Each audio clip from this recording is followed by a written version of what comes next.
नमस्कार दोस्तों, मैं कौशन सिंह कैरियर हब पर आपका स्वागत करता हूं। आज मैं 9 अक्टूबर 2022 के डेली करंट अफेयर्स का वीडियो लेकर आ गया हूं, जिसमें मैंने मोस्ट सेलेक्टिव और इम्पॉर्टेंट क्वेश्चन किए हैं। अगर आप किसी भी एग्ज़ाम की तैयारी कर रहे हैं तो यह वीडियो आपके लिए बहुत ही यूज़फुल होने वाला है। तो चलिए देखते हैं पहला क्वेश्चन। उससे पहले हम एक कोटेशन देख लेते हैं। हिम्मत मत हारना, अभी बहुत आगे जाना है। जिसने कहा था तुम्हारे बस का नहीं, उसे करके दिखाना है। तो दोस्तों, हिम्मत नहीं हारना है। जिसने भी कहा है कि तुमसे नहीं होगा, उसको करके दिखाना है। तो चलिए देखते हैं पहला क्वेश्चन। हाल ही में विश्व प्रवासी दिवस कब मनाया जाता है? तो विश्व प्रवासी दिवस 8 अक्टूबर को मनाया जाता है। और 8 अक्टूबर को एक दिवस मनाया जाता है दोस्तों, मेन 8 अक्टूबर को वायुसेना दिवस मनाया जाता है। देख लेते हैं कुछ महत्वपूर्ण इस महीने के दिवस, जैसे कि 1 अक्टूबर को अंतर्राष्ट्रीय वृद्धजन दिवस और विश्व शाकाहारी दिवस मनाया जाता है। दूसरा क्या है, 2 अक्टूबर को अंतर्राष्ट्रीय अहिंसा दिवस और स्वच्छ भारत दिवस भी मनाया जाता है। 3 अक्टूबर को विश्व पर्यावरण दिवस मनाया जाता है। 4 अक्टूबर को विश्व पशु दिवस मनाया जाता है दोस्तों। 5 अक्टूबर को विश्व शिक्षक दिवस मनाया जाता है। और 5 सितंबर को दोस्तों शिक्षक दिवस मनाया जाता है, ये भी याद रखिएगा। 7 अक्टूबर को विश्व कपास दिवस मनाया जाता है। 7 अक्टूबर को विश्व कपास दिवस मनाया जाता है। अगला क्वेश्चन देखते हैं। हाल ही में भारत और किस देश के बीच व्हाइट शिपिंग इंफॉर्मेशन एक्सचेंज पर समझौता हुआ है? तो किस देश के बीच? तो यह न्यूजीलैंड के देश के बीच समझौता हुआ है। भारत और न्यूजीलैंड के बीच समझौता हुआ है। देखते हैं इस समझौता के बारे में कुछ। भारतीय नौसेना हाल ही में समुद्री क्षेत्रों में आर्थिक पारदर्शिता को बढ़ावा देने के लिए न्यूजीलैंड की रॉयल नेवी है के साथ व्हाइट शिपिंग इंफॉर्मेशन एक्सचेंज पर एक समझौते पर हस्ताक्षर किए हैं। अगला पॉइंट क्या है दोस्तों? इस बात की घोषणा रक्षा मंत्रालय ने एक बयान जारी कर कही है। नौसेना प्रमुख एडमिरल आर हरिकुमार ने हाल ही में न्यूजीलैंड का दौरा किया था। उसी दौरे पर व्हाइट शिपिंग इंफॉर्मेशन एक्सचेंज पर समझौता हुआ था। तो चलिए अगला क्वेश्चन देखते हैं दोस्तों। हाल ही में AMFI के पूर्व अध्यक्ष चुने गए हैं। तो कौन चुने गए हैं? ए बालाकृष्णन चुने गए हैं, पुनः चुने गए, ये दोबारा चुन लिए गए हैं। तो AMFI का फुल फॉर्म क्या है? Association of mutual funds in India. चलिए देखते हैं कुछ पॉइंट इसके बारे में दोस्तों। आदित्य बिरला सन लाइफ म्यूचुअल फंड के MD और CEO के बाला सुब्रमण्यम जो हैं 27 सितंबर 2022 में आयोजित AGM के बाद AMFI की हालिया बोर्ड बैठक में association of mutual funds in India के अध्यक्ष के रूप में फिर से चुना गया, इन्हें दोबारा चुना गया है। बोर्ड ने सर्वसम्मत से बाला सुब्रमण्यम को अध्यक्ष के रूप में और राधिका गुप्ता को उपाध्यक्ष के रूप में। अध्यक्ष कौन है? बाला सुब्रमण्यम जी हैं दोस्तों, और उपाध्यक्ष कौन है? राधिका गुप्ता जी हैं, जिन्हें 28वीं वार्षिक आम बैठक के समापन तक पद पर बने रहने के लिए फिर से निर्वाचित किया गया है। तो चलिए अगला क्वेश्चन देखते हैं।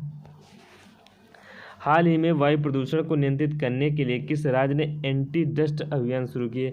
तो एंटी डस्ट अभियान की शुरुआत दिल्ली सरकार ने की है। किसने की है दोस्तों? दिल्ली सरकार ने की गई है। तो ये देखते हैं कुछ पॉइंट। दिल्ली में प्रदूषण को बढ़ाने से रोकने के लिए एक्शन प्लान शुरू हो गया है। दिल्ली सरकार के पर्यटन मंत्री, दिल्ली सरकार के जो पर्यटन मंत्री हैं गोपाल राय, याद रखिएगा, दिल्ली सरकार के पर्यटन मंत्री गोपाल राय ने कहा है कि 6 अक्टूबर से यह अभियान 6 नवंबर तक चलेगा, यानी 1 महीना तक यह अभियान चलेगा। बता दें कि एंटी डस्ट कैंपेन के लिए 586 टीमों का गठन हुआ है और इसमें 12 संबंधित विभागों टीमें शामिल हुई हैं, जिसमें 14 नियम लागू हुए हैं। सभी के लिए 14 नियम लागू किए गए हैं। तो वो क्या नियम है तो देखेंगे हम लोग। निर्माण स्थलों के चारों तरफ धूल रोकने के लिए टीन की ऊंची दीवार खड़ी करनी जरूरी है। धूल प्रदूषण को लेकर पहले केवल 20,000 वर्ग मीटर के ऊपर के निर्माण साइट पर ही एंटी स्मोक गन लगाने का नियम था। अब 5,000 वर्ग मीटर से लेकर उससे अधिक की एरिया के साइट पर एंटी स्मोक गन लगाना अनिवार्य होगा। ऐसे टाइप के बहुत सारे नियम हैं जो दिल्ली सरकार ने चालू किए हैं। चलिए अगला क्वेश्चन देखते हैं। हाल ही में किसके नाम पर देश का पहला बहुकला सांस्कृतिक केंद्र खोलने की घोषणा की गई? तो किसके नाम पर? या नीता अंबानी के नाम पर। देखते हैं नीता अंबानी कौन है। मुकेश अंबानी की पुत्री ईशा अंबानी ने शुक्रवार को मुंबई में बांद्रा कुर्ला कॉम्प्लेक्स में एक अंतर्राष्ट्रीय स्तर का बहुकला सांस्कृतिक केंद्र नेता मुकेश अंबानी कल्चरल सेंटर खोलने की घोषणा की है। अगला पॉइंट क्या है, यह केंद्र उनकी मां नीता अंबानी को समर्पित है। नीता अंबानी लंबे समय से कला के क्षेत्र में एक शिक्षक के रूप में भूमिका निभा रही हैं। शिक्षक ने दोस्तों से संरक्षक के रूप में भूमिका निभा रही हैं, संरक्षक के रूप में भूमिका निभा रही हैं। अगला पॉइंट, कला के क्षेत्र में यह सांस्कृतिक केंद्र अपनी तरह का पहला केंद्र होगा। 31 मार्च 2023 को दर्शकों के लिए इसे खोला जाएगा। इस अवसर पर 3 दिवसीय कार्यक्रम होंगे जिसमें राष्ट्रीय और अंतर्राष्ट्रीय स्तर के कई जाने माने कलाकार अपनी कला का प्रदर्शन करेंगे। चलिए अगला क्वेश्चन देखते हैं। हाल ही में आई रिपोर्ट के अनुसार बाल विवाह के मामले में सबसे खराब स्थिति किस राज्य की रही है? तो सबसे खराब स्थिति झारखंड की रही है और दूसरे स्थान पर पश्चिम बंगाल, जिसमें बाल विवाह के मामले सबसे ज़्यादा पाए गए हैं। झारखंड के महत्वपूर्ण प्रश्न देख लेते हैं पिछले दिनों के। खाद्य सुरक्षा एटलस वाला तीसरा राज्य झारखंड बना है। बिहार पहले पर, उड़ीसा दूसरे नंबर पर, तीसरा झारखंड बना है। अगला देखते हैं। झारखंड सरकार ने ब्रिटिश उच्चायोग के साथ छात्रवृत्ति समझौता किया है। जून माह की रर्बन मिशन डेल्टा रैंकिंग में झारखंड शीर्ष पर रहा है। तंबाकू नियंत्रण के लिए झारखंड को WHO पुरस्कार से सम्मानित किया गया है। मोस्ट इंपॉर्टेंट क्वेश्चन है दोस्तों। चलिए अगला क्वेश्चन देखते हैं। हाल ही में किस बैंक ने स्मार्ट वायर सुविधा शुरू की? तो किस बैंक ने? ICICI बैंक ने स्मार्ट वायर सुविधा शुरू की। ICICI बैंक द्वारा आने वाले भुगतानों के लिए आसान ऑनलाइन समाधान शुरू किया है। क्या दोस्तों? क्या आसान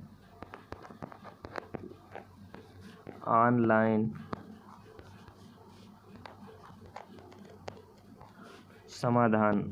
समाधान के लिए स्मार्ट वायर की सुविधा ICICI बैंक ने दिया है। ICICI बैंक का फुल फॉर्म क्या है दोस्तों?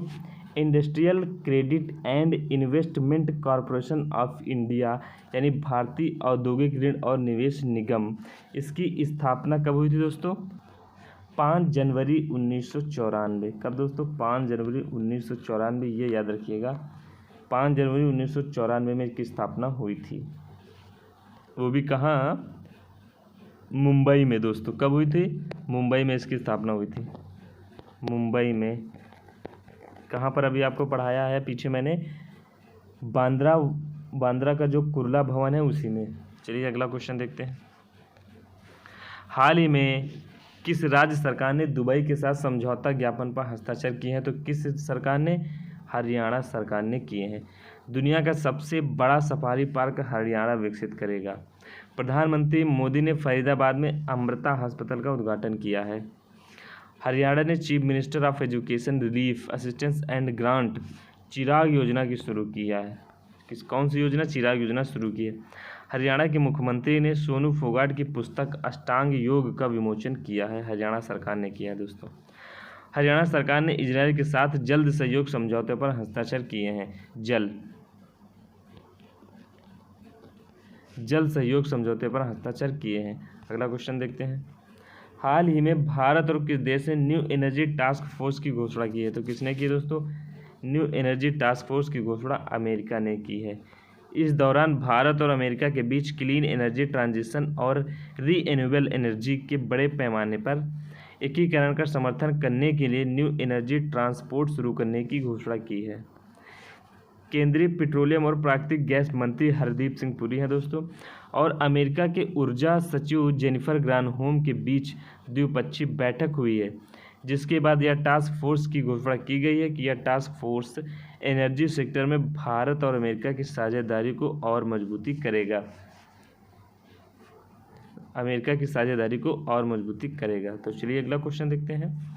हाल ही में राष्ट्रीय खेल 2022 में पूजा पटेल ने योगासन में कौन सा पदक जीता है? तो योगासन में दोस्तों उन्होंने स्वर्ण पदक जीत लिया है। तो यह सबसे पहला पदक है योगासन में, और पूजा पटेल ने स्वर्ण पदक जीता है। तो 36वां राष्ट्रीय खेल गुजरात में हो रहा है। कहाँ हो रहा है? 36वां राष्ट्रीय खेल गुजरात में हो रहा है।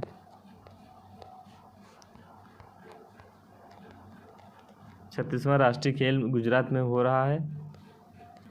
इसी में पूजा पटेल ने योगासन में स्वर्ण पदक जीता है। अगला क्वेश्चन क्या है, हाल ही में किसे समाज सेवा के लिए सेवा रत्न पुरस्कार से सम्मानित किया गया? तो आरएसएस की एक संस्था है सेवा भारती संस्था। क्या दोस्तों? सेवा भारती संस्था है, उसके द्वारा रतन टाटा जी को समाज सेवा के लिए सेवा रत्न पुरस्कार से सम्मानित किया गया है। चलिए, मैंने आपको 9 अक्टूबर के जितने भी मोस्ट इम्पॉर्टेंट क्वेश्चन थे मैंने आपको पढ़ा दिया है। अगर आपको वीडियो पसंद आता है तो प्लीज़ लाइक एंड शेयर और सब्सक्राइब जरूर करिएगा हमारे चैनल को, और अपने दोस्तों को शेयर भी करिएगा। तो चलिए मिलते हैं एक नए वीडियो के साथ, तब तक बने रहिए हमारे चैनल पर। धन्यवाद आपका।